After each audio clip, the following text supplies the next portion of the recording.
Hi guys, Alka Verma director of life and surrounding management स्वागत करती है आपका हमारे चैनल में, जिसमें आपको हम बहुत इम्पॉर्टेंट इन्फॉर्मेशन देते हैं और जिस पे आप काम करके बहुत कामयाब हो सकते हैं। ये प्रैक्टिकली करेंगे तो आपको पता लगेगा। गाइस आई नो जितना इजीली मैं बोल रही हूँ उसको फॉलो करना उतना ही मुश्किल है, ये मैं बहुत अच्छे से जानती हूँ। लेकिन कुछ भी पाने के लिए मेहनत तो करनी पड़ती है। तो मुझे उम्मीद है कि आप लोग इस वीडियो को देखेंगे भी और पिछले सारे हमारे वीडियोस देखेंगे और फॉलो भी करेंगे उस चीज़ के लिए, और रिज़ल्ट्स आपको ही अच्छे मिलेंगे। तो साथियों, हम स्टार्ट करते हैं। आपको पहले ही हम चाइल्डहुड और टीन एज के बारे में बता चुके हैं कि मेंटालिटी कैसे अपना सर्कल चलाती है। तो अभी तक हमने सुना, हमने समझा कि कैसे प्रॉब्लम्स स्टार्ट होती हैं, इश्यू स्टार्ट होते हैं और उम्र के साथ वो बढ़ते जाते हैं, क्योंकि हमारी मेंटालिटी को सही एजुकेट नहीं किया गया होता। तो आज हम बात करेंगे मिडल एज की। तो मिडल एज के लिए हम लोग सबसे पहले ये कहना चाहेंगे, इसमें हम किसी मेल या फीमेल की बात नहीं कर रहे। According to us, mentality have no gender. मानसिकता का कोई भी जेंडर नहीं होता, वो चाहे मेल हो चाहे फीमेल हो।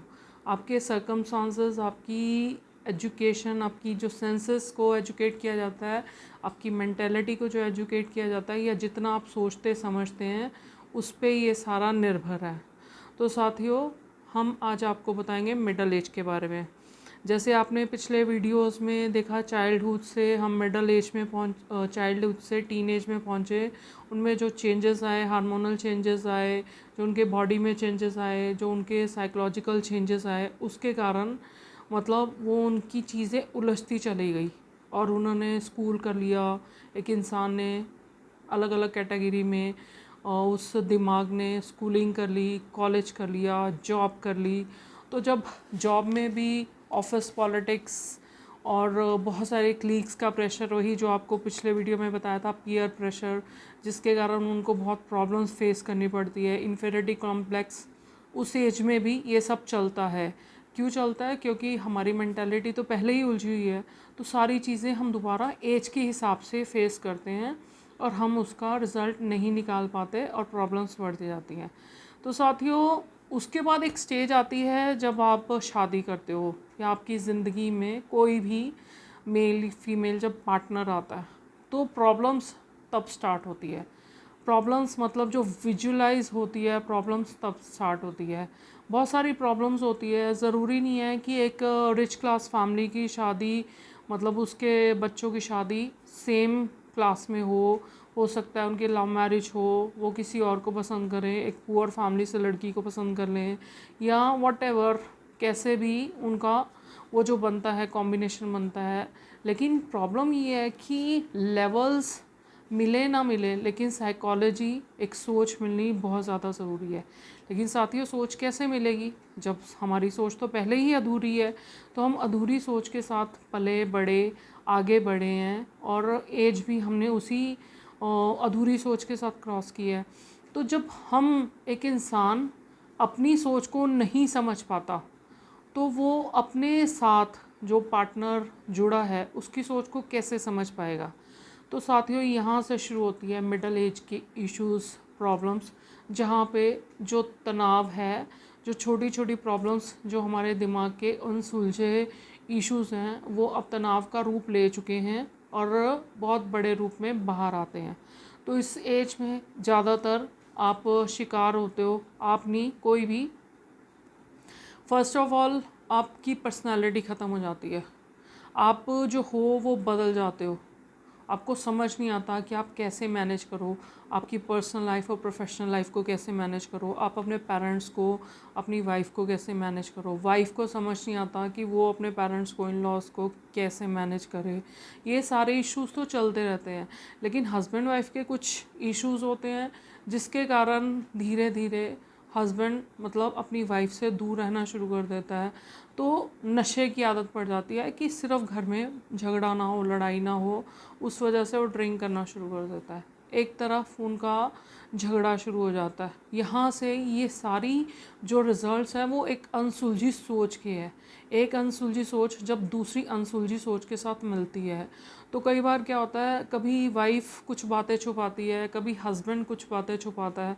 तो कहने को तो हस्बैंड वाइफ का रिश्ता सबसे नज़दीक का होता है साथियों, लेकिन मेरा मानना है यही रिश्ता सबसे ज़्यादा दूर का होता है, क्योंकि इस रिश्ते में शरीर तो मिलते हैं लेकिन सोच नहीं मिलती। हमें फिर एक दोस्त की ज़रूरत होती है। सब कुछ कंप्लीट होने के बाद भी, एक फ़िज़िकल प्लेज़र मिलने के बाद भी हमें ज़रूरत होती है एक दोस्त की। कुछ चीज़ें होते हैं जो हम चाह के समझा नहीं पाते, कुछ चीज़ें ऐसी होती हैं जो हम चाह के समझ नहीं पाते, और ये सब रिज़ल्ट है हमारी अनसुलझी सोच का। अगर हमारे दिमाग को अपनी चीज़ें सुलझानी आती तो आज हम उस चीज़ के लिए ये सफ़र नहीं करते। साथियों, यही सोच के साथ मैं एक और टॉपिक भी जोड़ना चाहूँगी। एक मिडल एज में हम लोग जो डिस्कस कर रहे हैं वो तो कर ही रहे हैं, लेकिन आज ये देखिए कि आज जो टाइम है, कोरोना वायरस पूरी तरह हावी हो रहा है। हर इंसान को ख़तरा है, आपको, हमें, हर एक को ख़तरा है। बहुत अलर्ट होके चलना पड़ रहा है। लेकिन इस सब के चलते आज हम सब की सोच उलझी हुई है जो शुरू से सुलझाई नहीं गई। तो हमें आने वाले दिनों का डर है। हमें जो कोरोना महामारी का डर है वो तो डर है ही है, लेकिन हमें डर है आगे बेरोज़गारी का।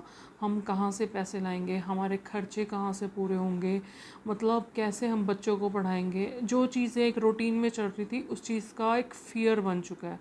तो साथियों, क्या ये फ़ियर सही है? आप ये बताइए कि जब आपको पता है चीज़ें सिस्टम के साथ चलती हैं, अब जब ये जो महामारी आई है, ना इसको किसी ने इनविटेशन दिया है, ना इसको किसी ने बुलाया है, तो आप ये महामारी आई है तो अंडरस्टूड है, जब हम घरों के अंदर रह रहे हैं, काम नहीं कर पा रहे, तो बेरोज़गारी भी बढ़ेगी, पैसों की भी शॉर्टेज होगी, आगे खाने के लिए भी दिक्कत नहीं होगी। तो मैं आपको एडवांस में ये रिक्वेस्ट करना चाहूँगी साथियों कि अपने दिमाग को बैलेंस रखिए। आने वाले दिनों में हमें किसी भी तरह की प्रॉब्लम्स का सामना करना पड़ सकता है।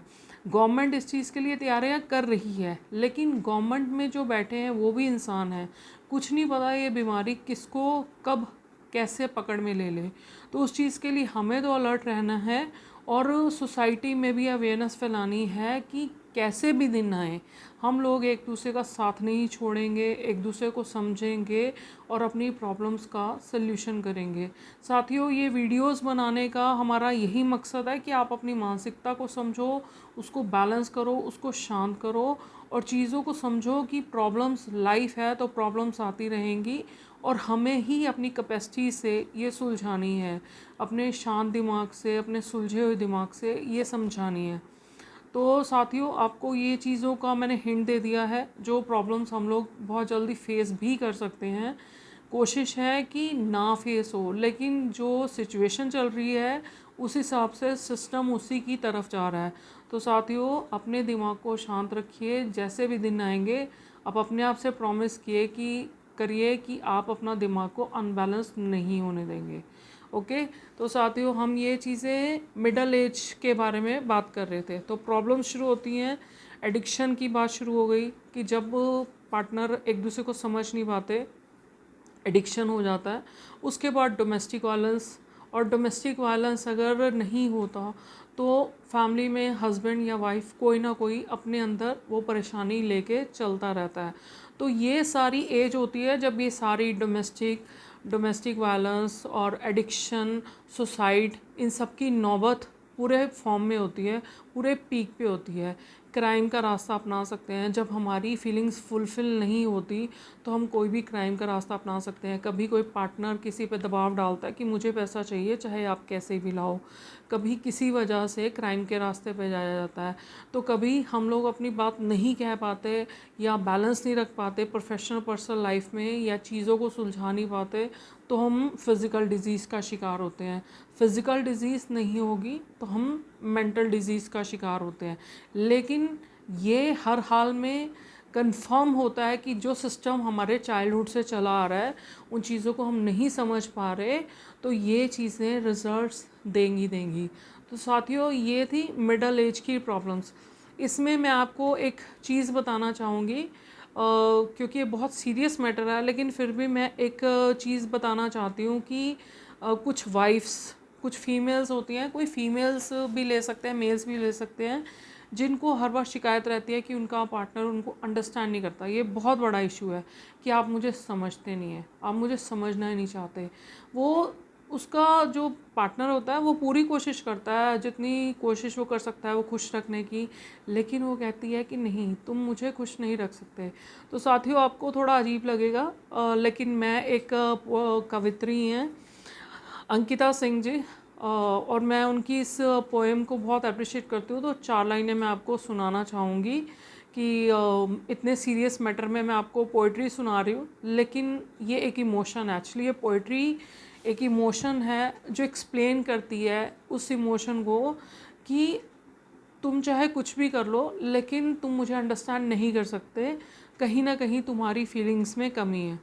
तो साथियों, मैं आपको एक पोइट्री की 4 लाइनें सुनाना चाहूँगी। आई होप कि मेरी पोइट्री पे ना जाके आप उस चीज़ का मीनिंग समझेंगे। तो उसमें अंकिता सिंह जी बोलती हैं, तुम्हें लगता है मेरे हो मगर मेरे नहीं हो तुम, तुम्हें लगता है मेरे हो मगर मेरे नहीं हो तुम, यकीन कितना भी दिल वालों मगर मेरे नहीं हो तुम। मेरी हर सुबह पर कब्जा, मेरी हर शाम पर कब्जा, मेरी हर सुबह पर कब्जा, मेरी हर शाम पर कब्जा, मेरी हर सांस में तुम हो मगर मेरे नहीं हो तुम, मेरी हर सांस में तुम हो मगर मेरे नहीं हो तुम, यकीन कितना भी दिल वालों मगर मेरे नहीं हो तुम। साथियों, मुझे उम्मीद है कि मेरी इन 4 लाइनों में आपने इसका अर्थ समझा होगा कि एक इंसान दूसरे इंसान को ये बोल रहा है कि तुम्हारा मेरे पे पूरा हक है, इसमें कोई शक नहीं है। तुम्हारी मतलब मैंने तुम्हें अपने आप को सौंप दिया है, मेरे दिन, मेरे रात, मेरी धड़कन, हर चीज़ पे तुम्हारा हक है, लेकिन तुम मेरे नहीं हो। क्यों मेरे नहीं हो? क्योंकि तुम्हारी हर चीज़ पे मेरा हक नहीं है, तुमने अपने आप को सरेंडर नहीं किया। तो साथियों, ये मिडल एज में ये शिकायतें अक्सर या पति को पत्नी से या पत्नी को पति से ज़रूर रहती हैं। आई होप आप अंडरस्टैंड आपने किया होगा, और अंकिता जी अगर ये देखेंगी तो बुरा नहीं मानेंगी कि मैंने इतना अच्छा नहीं गाया। Thank you so much.